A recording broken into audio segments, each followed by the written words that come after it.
वो शतक दंड जो ले जाते, इसी से कुछ ये जो मार्शल आर्ट्स वगैरह, ये जो जो बौद्ध राष्ट्र है यहाँ पे जो चालू हुई है, और वो लठ चलाने वाली जो फिलॉसफी जो रही है, ये इसी से निर्माण हुई है क्या? ये मेरा प्रश्न था। ये सर जो मार्शल आर्ट। ऐसा बताते हैं कि जब भारत से और हम्म। बौद्ध धर्म को एक्सपोर्ट किया गया, बाहर की तरफ जाने लगे, तो जिस जिस भी रास्ते से ये भिक्खु पूरे पूरे संघ में जाते थे, हम्म। वहाँ उनको जंगली जानवर मिला करते थे। पहले जानवर बहुत हुआ करते थे।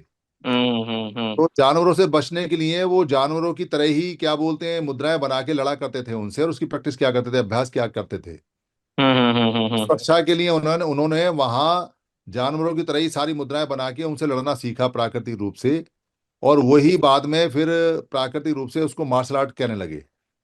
और अलग ओके। अलग देशों में अलग अलग तरह की मार्शल आर्ट चली, क्योंकि अलग अलग जानवर होते हैं, अलग अलग देशों में अलग अलग समस्याएं आई। तो जो जो शाखाएं जो जो जहां जहां सीखती चली गई अपनी जान बचाने के लिए, वही वहीं ट्रेन करके उनको देती चली गई। और इन सारी बातों में एक बात कॉमन है कि जो पावर है वो शरीर में नहीं होती, माइंड में होती है। हम्म। जितने भी बुद्धिस्ट मंक हैं या जो मार्शल आर्ट के लोग हैं, वो शरीर से भारी नहीं होते। वो शरीर से बहुत हल्के होते हैं, पर वो इतने जबरदस्त होते हैं।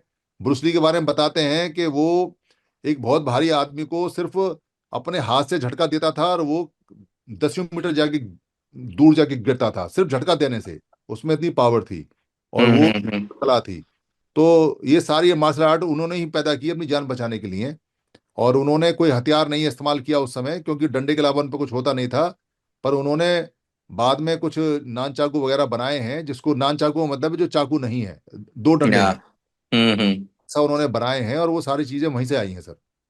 ओके।